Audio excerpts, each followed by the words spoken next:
Buenas tardes, mi nombre es Eliana Fuentes y estoy representando a la DGT. El área de nosotros es como muy variada.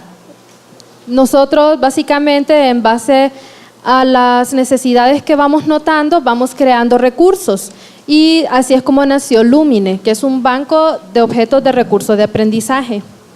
Abajo tenemos la dirección electrónica por si alguno de ustedes lo quiere visitar.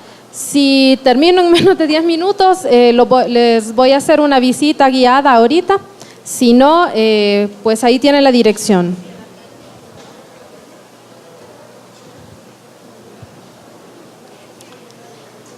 Bueno, supongo o me imagino que más de alguno no conocemos muy bien el concepto de lo que es un objeto virtual de aprendizaje. Aquí tenemos el concepto que nos da el Ministerio de Educación de Colombia, pero yo se lo voy a resumir un poquito. Básicamente son plantillas reutilizables mediante las cuales se puede mostrar contenido de forma interactiva.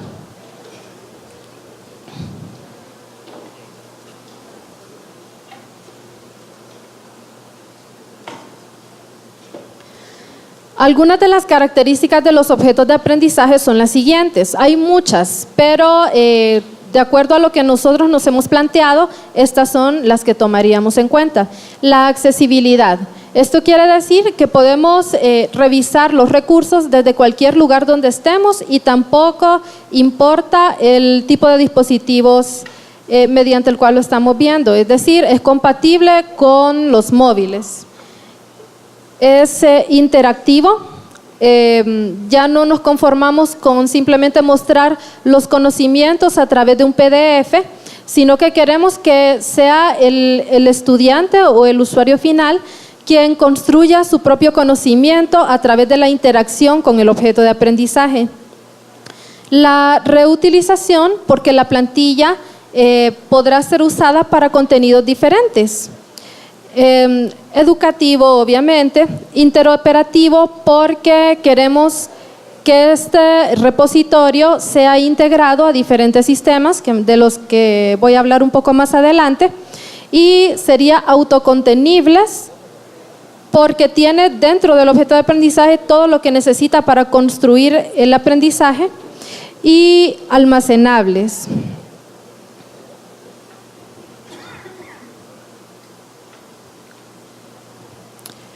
Bueno, este es un repositorio. El Lumine es un repositorio que es un tipo de biblioteca, utiliza estándares de metadatos. En nuestro caso estamos utilizando metadatos derivados de Dublin Core. Como les decía, tiene que estar preparado para interoperar con diferentes sistemas. En un inicio queremos que interactúe tanto con el campus virtual como con el explorador de recursos electrónicos, que es otro recurso que la DGT lanzó hace poco.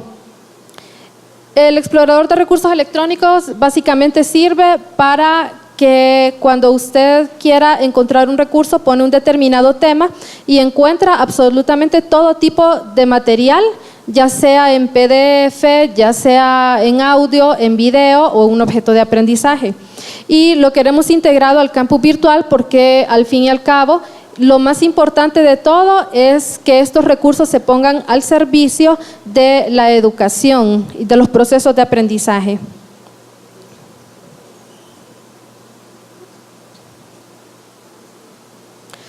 Los objetivos sería el facilitar los procesos de enseñanza y aprendizaje, tal como lo decía el doctor Neri en la mañana. Si bien es cierto que no necesariamente quien use la tecnología aprende más que la persona que lo hace a través de un método tradicional, sí, a través de un método pedagógico podemos optimizar esos espacios de aprendizaje. Integrar los objetos virtuales de aprendizaje a las clases dentro del campus virtual, fomentar el aprendizaje autónomo, producción de nuestros recursos. Esto es importante porque nosotros somos personas capaces, los hondureños son personas capaces de producir recursos de calidad, recursos que puedan servir no solo a nosotros, sino a los demás. Ya no es necesario, ya no queremos que sea necesario que ustedes busquen en páginas de otras universidades o pagar licencias o algo así para poder encontrar los recursos que ustedes necesitan y hacer atractiva su clase. Como último objetivo tenemos el garantizar una búsqueda acertada y pertinente.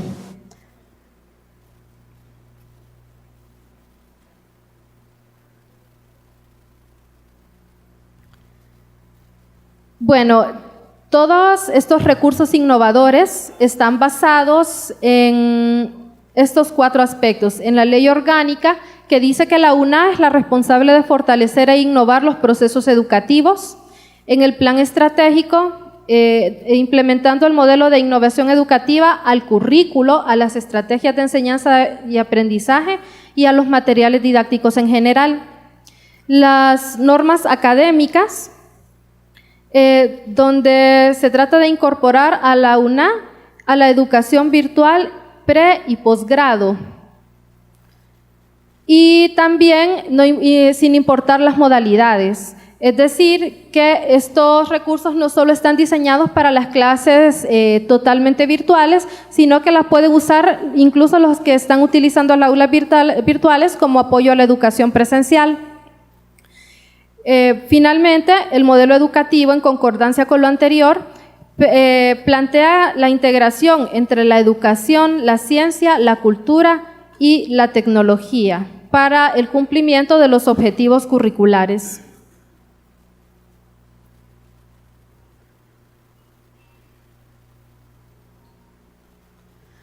Bueno, como les decía al inicio, Lumine nace de una necesidad. ¿Cuál es esa necesidad? En primer lugar, el material protegido por derechos de autor. Cuando nosotros hacemos búsquedas de recursos, muchas veces no podemos hacer uso de ellos porque no se nos es permitido. Entonces, todo recurso que creemos, todo objeto de aprendizaje que esté dentro de Lumine, va a ser de acceso abierto, cualquiera lo va a poder utilizar, siempre y cuando tenga fines académicos. Otro problema es que los recursos no toman en cuenta los diferentes estilos de aprendizaje y los objetos de aprendizaje constan tanto de elementos visuales, elementos auditivos y también la interacción, por lo tanto atiende a todas las necesidades porque como saben no todo el mundo aprende de la misma manera. Si yo aprendo viendo, hay otra persona que aprende escuchando. Entonces, los objetos virtuales tienen la característica de estar integrados por todos esos elementos. Otro problema son los gastos en suscripciones, licencias y herramientas. Hace poco vinieron unos extranjeros y estábamos intercambiando información acerca de los modelos que utilizan esa universidad y la nuestra. Y sinceramente yo llegué a la conclusión que en realidad lo que a la U le hace falta simplemente es presupuesto, porque el personal capacitado lo tenemos, el modelo es el adecuado, es pertinente, es innovador. Entonces, para no coartar las iniciativas de las personas de crear cosas creativas, vamos a poner al servicio esta herramienta. El otro problema es el contenido de los recursos no es pertinente en su totalidad. Los objetos de aprendizaje, como van a ser creados por ustedes mismos, por los docentes, van a tener el contenido que realmente ustedes quieren que tengan. Digamos, si buscamos un video en YouTube, el video en YouTube por lo general, digamos que dura una media hora y de esa media hora ocuparemos 3 minutos. Entonces vamos a evitar tener que ver todo un video para irnos directamente al tema que nos interesa. Finalmente, el problema es el almacenamiento y la difusión. Muchas veces nosotros sabemos cómo, pero no tenemos dónde almacenar los recursos que realizamos. Entonces, para esto también está Lumine.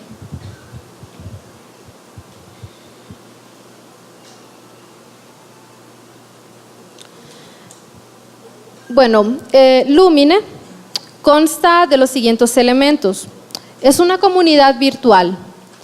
Pretendemos que los objetos de aprendizaje que se suban a Lumine sean calificados por los mismos docentes, sean comentados, puedan intercambiar información con otros docentes a través de este repositorio. También de libre acceso, porque como les dije, todo lo que se suba ahí va a estar libre para que lo vean no solo las personas de la UNA, sino también de todas las universidades del país. Y de ser posible también, esperamos que internacionalmente pueda ser visto. Tiene 11 categorías donde tratamos, en 10 de esas tratamos de englobar todas las áreas del conocimiento. Hay una que dejamos por si algún objeto de aprendizaje no encaja a alguna de esas categorías. Por ejemplo, la otra vez una persona me decía, yo quiero hacer un objeto de aprendizaje donde se vea la normativa o los lineamientos para un determinado proceso. Eso no pertenece a ningún área del conocimiento, específicamente de la unidad, pero no tienen dónde almacenarlo. Entonces sería en esa última categoría. Bueno, el formato y el peso. Con el fin de optimizar los recursos y de que seamos conscientes de que ponemos un recurso a la disposición, pero también hay que cuidarlo, entonces nosotros pretendemos o le damos lineamientos de cómo se van a subir esos objetos de aprendizaje, así como el peso de cada uno. Luego les voy a hablar de esto un poco cuando estemos viendo la página. Y finalmente, los recursos que se pueden utilizar están posteados en la parte de abajo de la página. Nosotros les queremos ayudar dándoles un manual de color. Más adelante les voy a mostrar más o menos qué es esto. También vamos a subir tutoriales de cómo utilizar la herramienta. Vamos a brindarles algunas herramientas también para la compresión de imágenes o de cualquier otro elemento multimedia que sea demasiado pesado.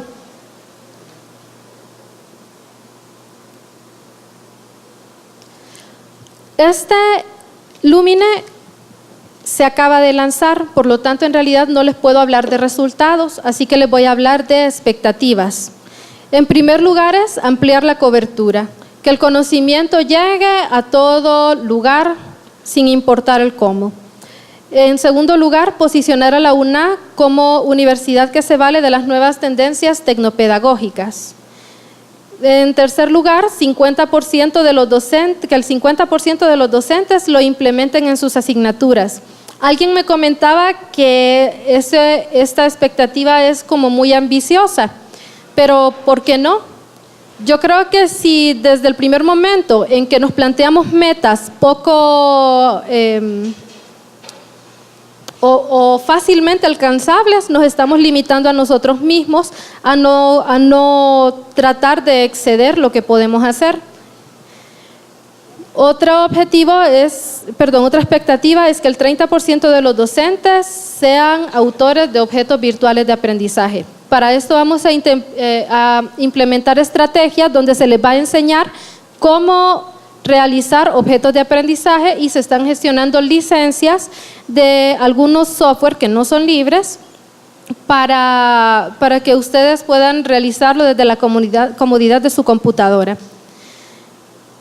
Otra expectativa es que los estudiantes utilicen este tipo de recursos para su aprendizaje autónomo. No van a necesitar estar conectados a una computadora o a internet, no van a necesitar estar conectados a internet para poder ver este objeto de aprendizaje, sino que van a poder descargarlo y utilizarlo en su PC. Finalmente, brindar un recurso para el almacenamiento.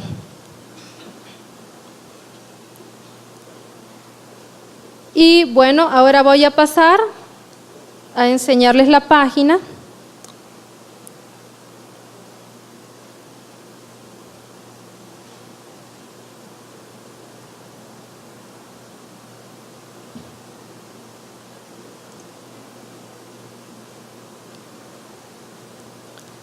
Bueno, esta es la página.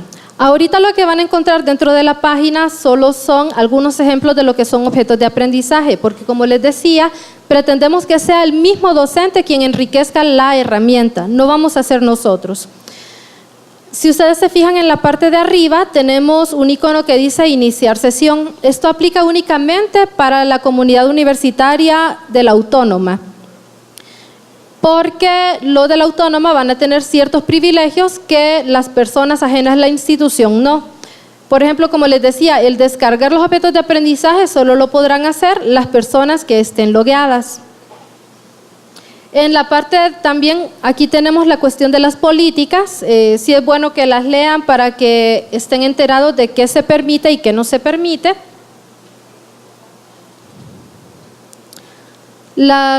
Aquí están las 10 categorías principales, donde, como les decía, tratamos de englobar todas las áreas del conocimiento, y les voy a enseñar en este momento un ejemplo de objeto de aprendizaje.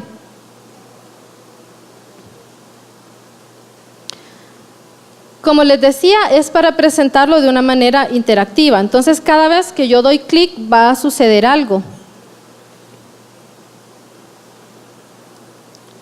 Aquí tenemos contenidos. Ok, por ejemplo, aquí. Entonces tenemos una actividad de aprendizaje. Esto lo va a hacer la persona habiendo leído ya el contenido. Entonces aquí me pide armar la figura. Entonces, ¿qué hago yo? Voy arrastrando cada uno de los elementos hasta formar lo que me piden.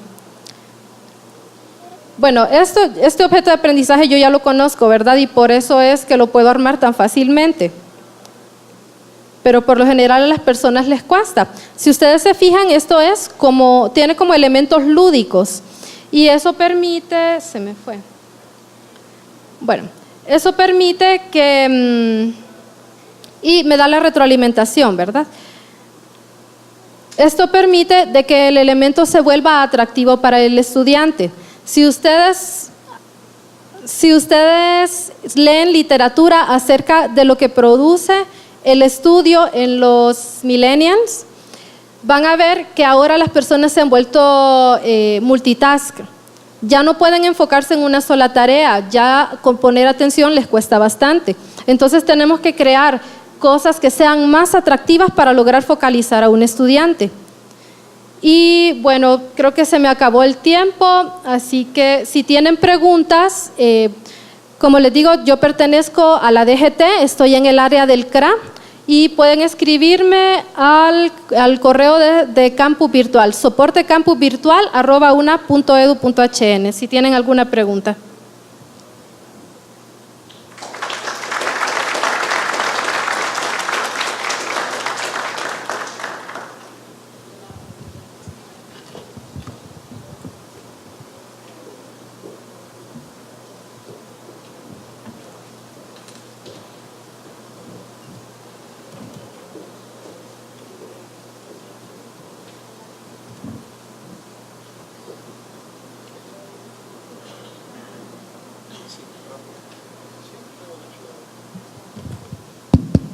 Buenas tardes, mi nombre es Marvin Canales y pertenezco al Departamento de Contaduría Pública y Finanzas. Hoy les vengo a presentar, primero excusar a Eduardo Laguna, que no consiguió permiso en el trabajo, entonces no pudo hacerse presente ahora.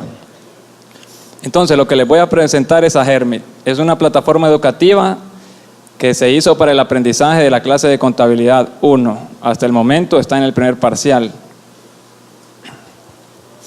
¿Cuál es el problema que enfrentamos los docentes en la clase de contabilidad 1? Primero es la predisposición del estudiante a la clase no me gusta, soy bachiller.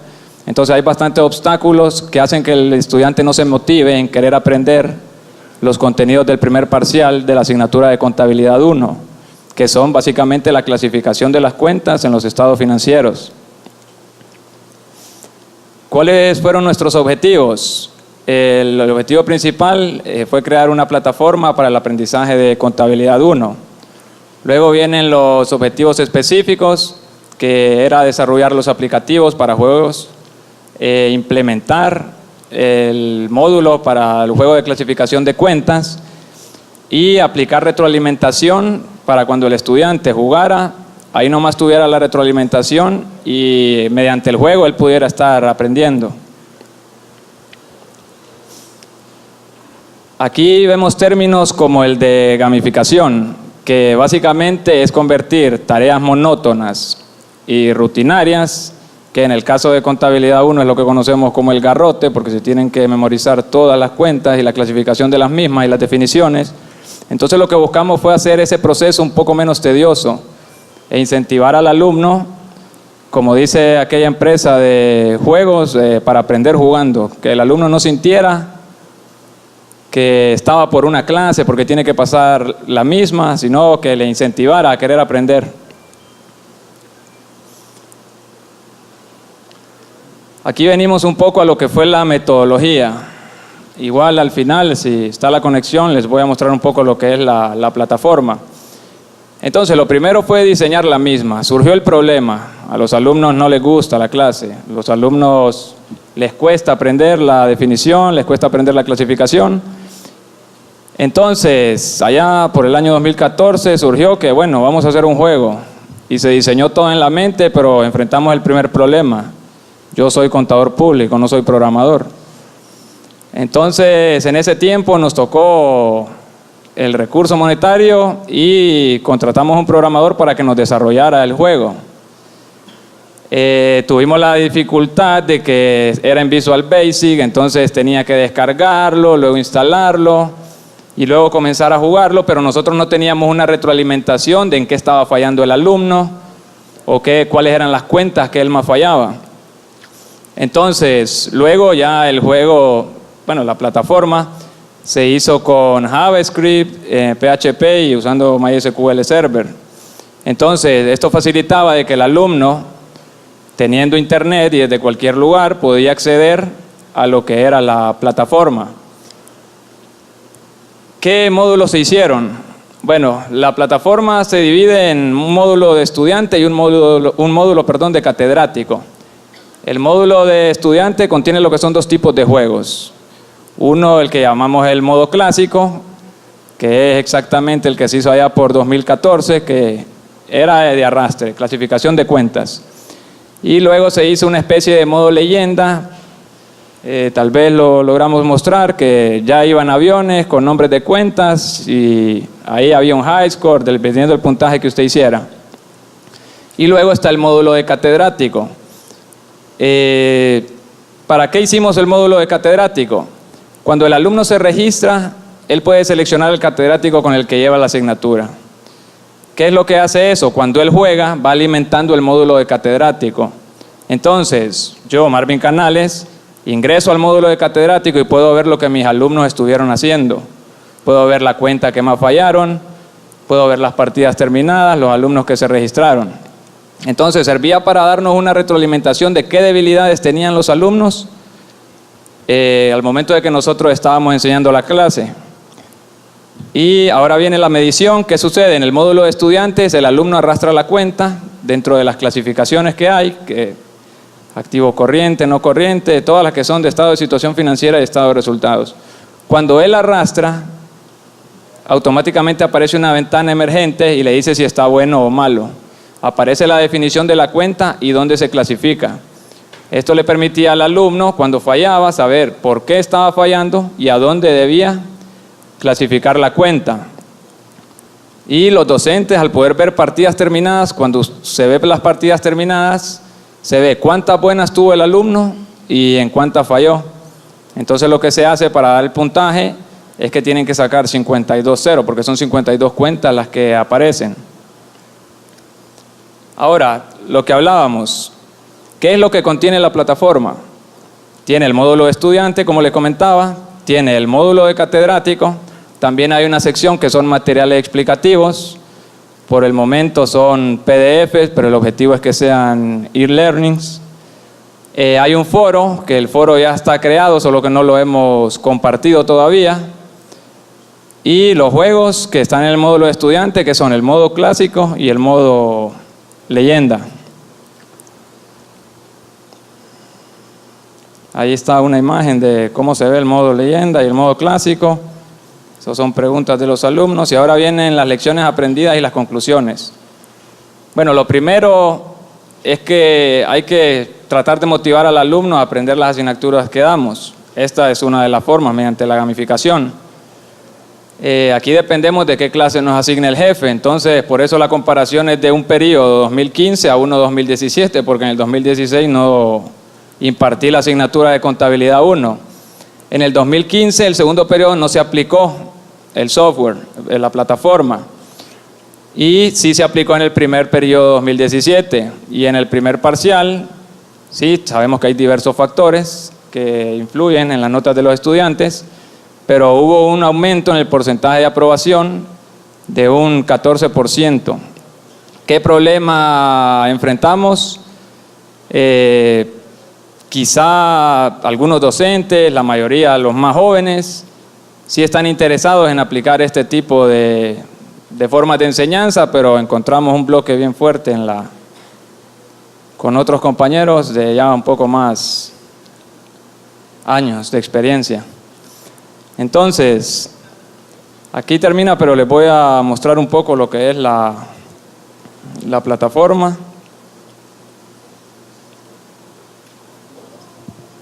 Aquí.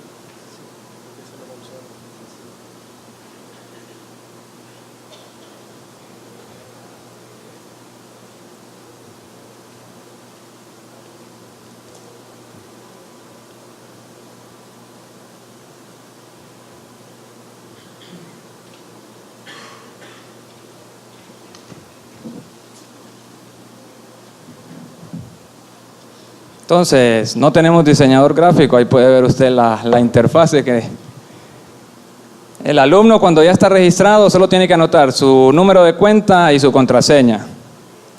Para crear usuario, es la información que le solicita, aquí él selecciona los catedráticos, estos son los catedráticos de contaduría que actualmente están utilizando la plataforma. De ahí, una vez ellos se registran,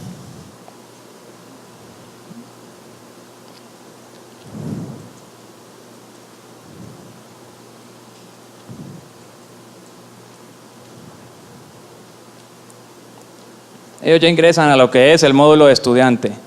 Como les decía, el módulo de estudiante trae lo que son los juegos y trae lo que son los materiales explicativos. Y en los juegos aparece lo que es el modo leyenda y el modo clásico. Para mostrarles el módulo catedrático, porque ya estamos cortos de tiempo,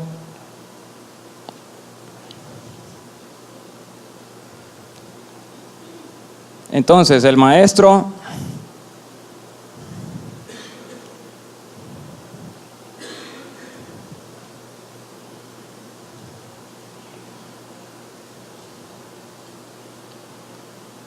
entonces aquí aparecen las cuentas más falladas de mis alumnos. Yo ya sé que descuento sobre venta por pronto pago, mis alumnos al estar jugando la fallaron 157 veces. Entonces ya era un punto para saber que yo tenía que ir a reforzar en esa cuenta en el aula.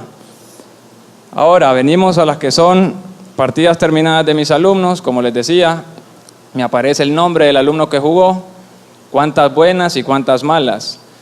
Como les comenté anteriormente, para asignar un puntaje tienen que sacar 52.0. Entonces, Bessie Lilibet Padilla jugó 4 veces para poder lograr el 52.0. Y así me aparece los alumnos, esto es de este periodo. Entonces son los alumnos que estuvieron jugando. Esto es lo que el docente puede ir viendo y lo que tenemos hasta ahora.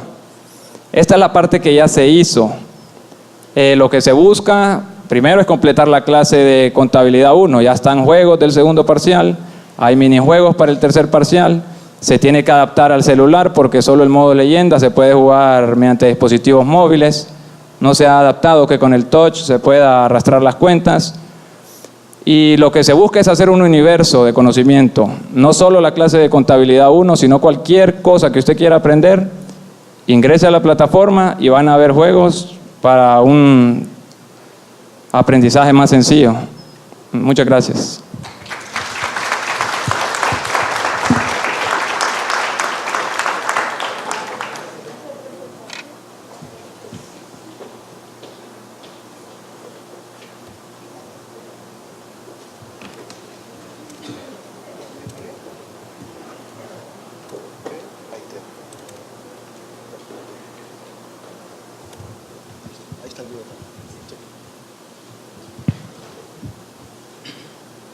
Buenas tardes a todos. Mi nombre es Marcos Zúñiga, soy de Vicerrectoría Académica y primero que todo comentarles que estamos muy agradecidos con Dios, con Leonel, por la oportunidad de poder compartir aquí en este espacio y con los colegas de la DIE también han organizado un evento, yo creo que de primer nivel. ¿Qué les parece si les damos un aplauso a los compañeros de la DIE?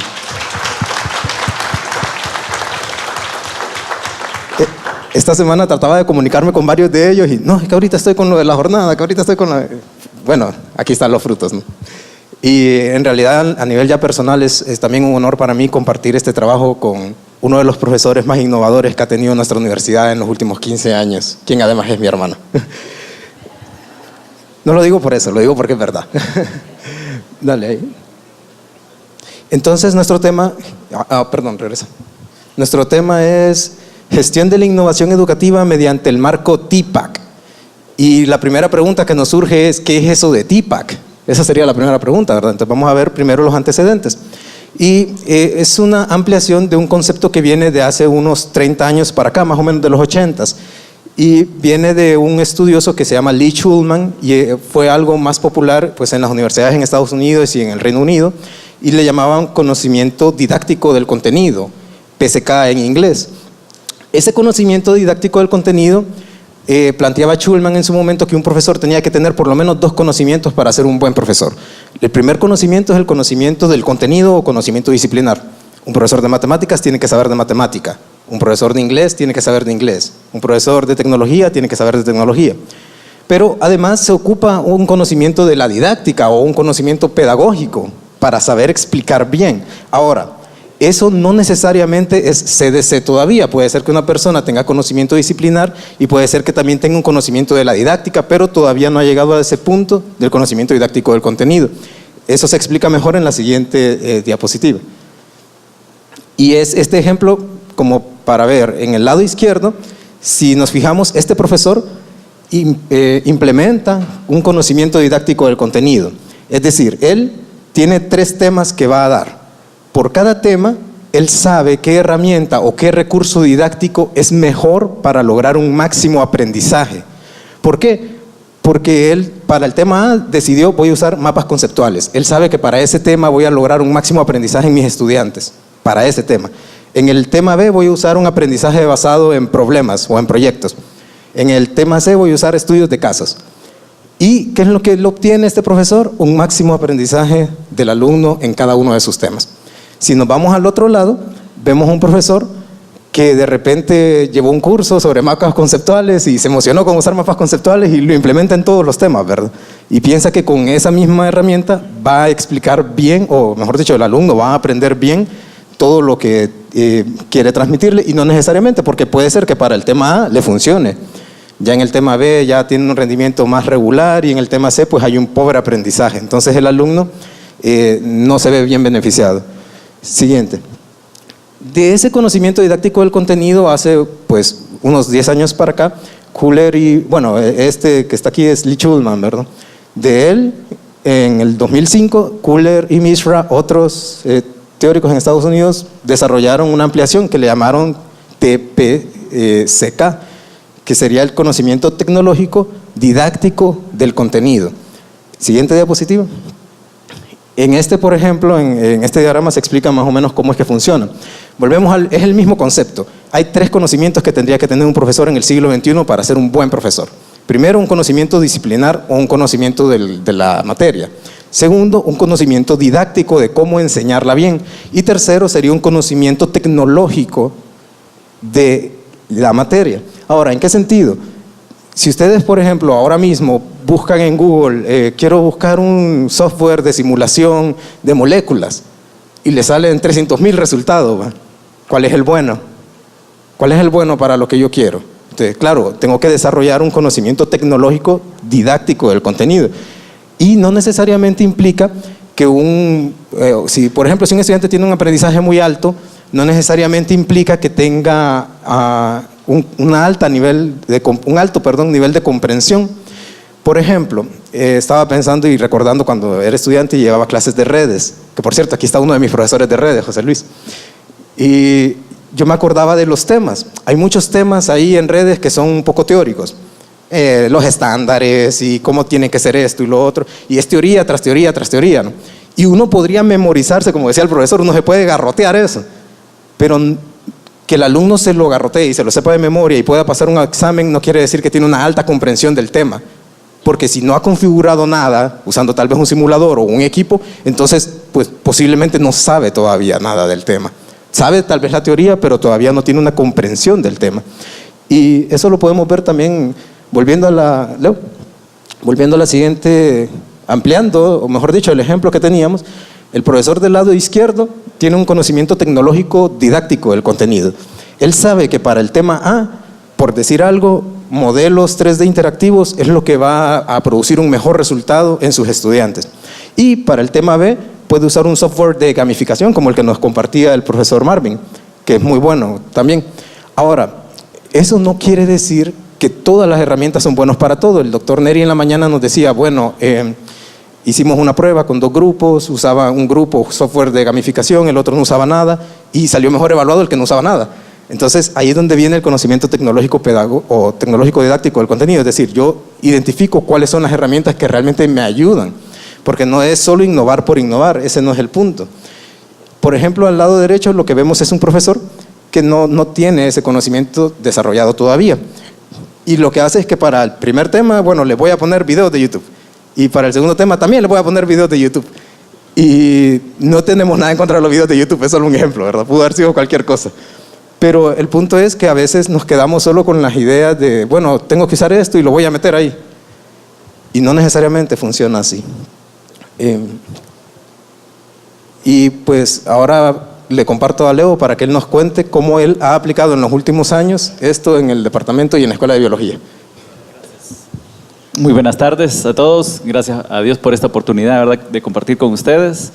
Les quiero compartir rápidamente una experiencia que empezó en la Escuela de Biología, en mi clase, en la clase que yo impartía en ese tiempo, y que luego se trasladó a ciertas clases de la Escuela de Biología, y es el uso de software de visualización de modelos 3D.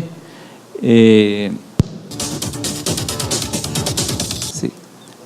Ahí pueden ver ustedes estudiantes que ya se preparó una práctica en la que ellos observan modelos de moléculas en 3 dimensiones de una temática específica de la clase de Biología General y Biología Médica.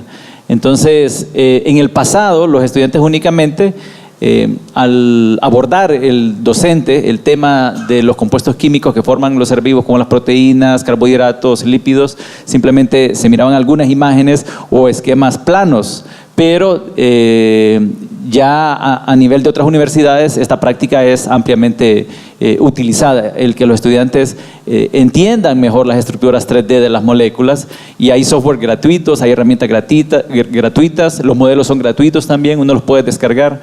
Entonces tuvimos esta experiencia, hicimos el primer ensayo en el 2007, ahorita estamos ajustando 10 años. La siguiente, sí, gracias. Entonces, de hecho, se lanzó un proyecto, ahí tuvimos el acompañamiento de las autoridades de la DGT, por cierto, en esa vez, en el 2008. Siguiente. Y ahí pueden ver, también se tuvo la oportunidad de trasladar esa experiencia a docentes de los centros regionales que impartían clases de biología en el 2012.